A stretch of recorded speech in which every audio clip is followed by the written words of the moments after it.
Skin cancer removal. Surgery for basal and squamous cell skin cancers.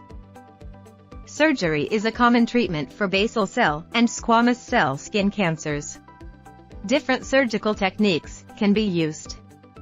The options depend on the type of skin cancer, how large the cancer is, where it is on the body, and other factors. Most often the surgery can be done in a doctor's office or hospital clinic using a local anesthetic, numbing medicine. For skin cancers with a high risk of spreading, surgery sometimes will be followed by other treatments, such as radiation or chemotherapy. Excision.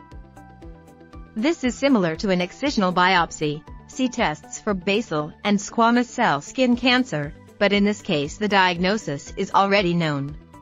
For this procedure, the skin is first numbed with a local anesthetic.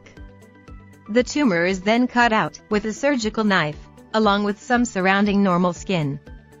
The remaining skin is carefully stitched back together, which will leave a scar. Curettage and electrodesiccation. In this treatment, the doctor removes the cancer by scraping it with a long, thin instrument with a sharp looped edge on one end, called a curette. The area is then treated with an electric needle, electrode, to destroy any remaining cancer cells. This process is often repeated once or twice during the same office visit.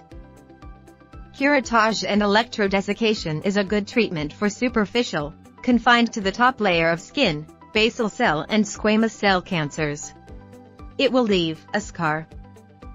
Mohs surgery, microscopically controlled surgery. Mohs surgery is sometimes used when there is a high risk the skin cancer will come back after treatment, when the extent of the skin cancer is not known, or when the goal is to save as much healthy skin as possible, such as with cancers near the eye or other critical areas such as the central face, ears, or fingers. The Mohs procedure is done by a surgeon with special training. First, the surgeon removes a very thin layer of the skin, including the tumor, and then checks the removed sample under a microscope. If cancer cells are seen, another layer is removed and examined. This is repeated until the skin samples are free of cancer cells. This is a slow process, often taking several hours, but it means that more normal skin near the tumor can be saved. This can help the area look better after surgery. Mohs can often offer better outcomes than some other forms of surgery and other treatments. But it's also usually more complex and time-consuming than other methods.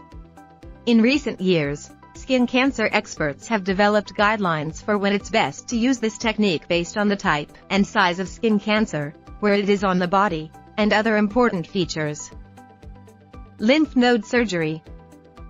If lymph nodes near a squamous or basal cell skin cancer are enlarged, the doctor might biopsy them to check for cancer cells. See tests for basal and squamous cell skin cancer. Sometimes, many nodes might be removed in a more extensive operation called a lymph node dissection. The nodes are then looked at under a microscope for signs of cancer. This type of operation is more extensive than surgery on the skin and is usually done while you are under general anesthesia, in a deep sleep. Lymphedema, a condition in which excess fluid collects in the legs or arms, is a possible long-term side effect of a lymph node dissection. If it's severe enough, it can cause skin problems and an increased risk of infections in the limb. Elastic stockings and compression sleeves can be used to help people with this condition. Skin grafting and reconstructive surgery. After surgery to remove a large basal or squamous cell skin cancer, it may not be possible to stretch the nearby skin enough to stitch the edges of the wound together. In these cases, healthy skin can be taken from another part of the body and grafted over the wound to help it heal and to restore the appearance of the affected area. Other reconstructive surgical procedures can also be helpful in some cases.